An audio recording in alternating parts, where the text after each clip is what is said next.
संवेदना एक्सप्रेस, खबरों से एक कदम आगे।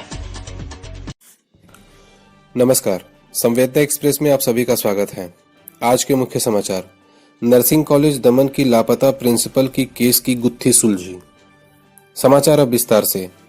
बीते 1 मार्च 2022 को सिलवासा पुलिस स्टेशन में नर्सिंग कॉलेज दमन की प्रिंसिपल कनिमोझी अरमुगम, जिनकी उम्र 45 वर्ष की थी और जो government quarter Nisarg colony Tokarkhara Silvassa में रहती थीं, इनकी गुमशुदगी की रिपोर्ट दर्ज कराई गई थी। इनकी गुमशुदगी की रिपोर्ट के समय पुलिस को यह जानकारी दी गई थी कि कनिमोझी अरमुगम अपने घर से ही लापता हो चुकी हैं। पुलिस ने इस मामले को गंभीरता से लेते हुए दमन और दादर नगर हवेली की पुलिस को एकत्रित करते हुए अनेक पुलिस टीमों का गठन किया और अनेक प्रकार के खोजी अभियान, तकनीकी निगरानी और अन्य संभावित माध्यमों से डीआईजीपी डॉक्टर विक्रमजीत सिंह के मार्गदर्शन में और दमन के एसपी श्री अमित शर्मा के नेतृत्व में अनेक अभियान चलाए गए।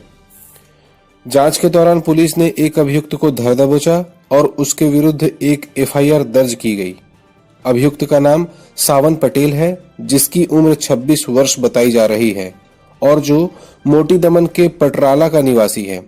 इसके विरुद्ध ही आईपीसी की धारा 365 और 346 के अंतर्गत एफआईआर संख्या 60/2022 दर्ज की गई है।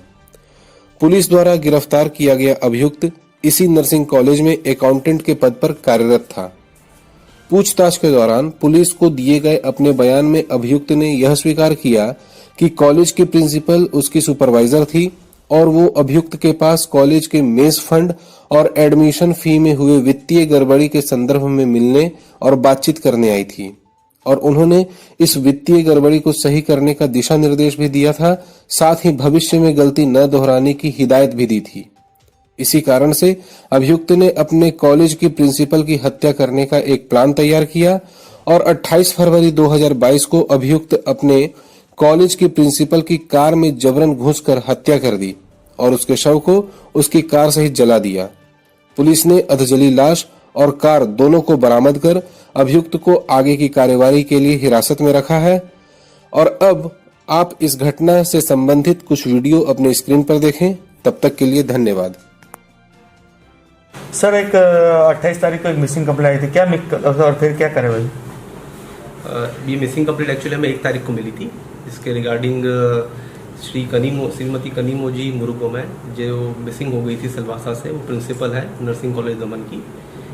वो यहाँ से निकली और दमन में जाके मिस हो गई थी, तो उसके रिगार्डिंग हमने मिसिंग रिपोर्ट दर्ज करी। इसके बाद मल्टीपल टीम्स दमन पुलिस की और डीएनएच पुलिस की लगाई गई, जो अलग अलग एरिया में उनकी छानबीन करने लगी। जब हमने इंक्वायरी करी तो हमें ये पता चला कि ये एक्चुअली किडनैपिंग और अबडक्शन का मामला है।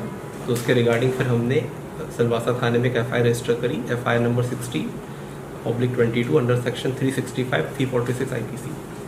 इसमें हमने अक्यूज पर्सन सावन पटेल को अरेस्ट किया, जो कि पटलारा दमन का रहने वाला है और नर्सिंग कॉलेज में अकाउंटेंट है। उससे जब हमने इंटरोगेशन किया तो उसने कन्फेस किया कि 28 तारीख को जब मैम अपने घर से निकली थी और कॉलेज की तरफ जा रही थी और फोर्ट एरिया में थी, तो उन्होंने उनकी व्हीकल को रोका। उसमें वो फोर्सफुली एंटर किया और गाड़ी के अंदर ही उन्होंने उसका मर्डर किया। इसके बाद वो गाड़ी को लेके दमन गुजरात बॉर्डर पास वापी टाउन एरिया में वो गाड़ी उसने पार्क कर दी सेक्यूरिटेड स्पॉट पे और वहाँ पे उसने वो गाड़ी को जला दिया। डेड बॉडी उसके अंदर ही थी। सर, कौन से वेपन से उसका मर्डर किया गया, किस तरह से? इस बारे में अभी इन्वेस्टिगेशन चल रही है। सर, मर्डर का मोटिव क्या था? एक्चुअली ये हमारे सामने आया है इंक्वायरी के वक्त कि जो दमन नर्सिंग कॉलेज है वहाँ पे मेस कमेटी का फंड और एडमिशन प्रोसेस को लेके कुछ कैश का मिस अप्रोप्रिएशन हुआ, जिसके रिगार्डिंग प्रिंसिपल मैम ने इसको स्पेसिफिकली बोला था कि ये जो आपने जो गलती करी है उसको आप सुधारेंगे। तो उसको उसी बारे में वो कंसर्न हो गया एंड देन फिर उसने प्लान किया कि मुझे ये कार्रवाई करनी है। सर, इसमें कोई और भी शामिल है या अकेले?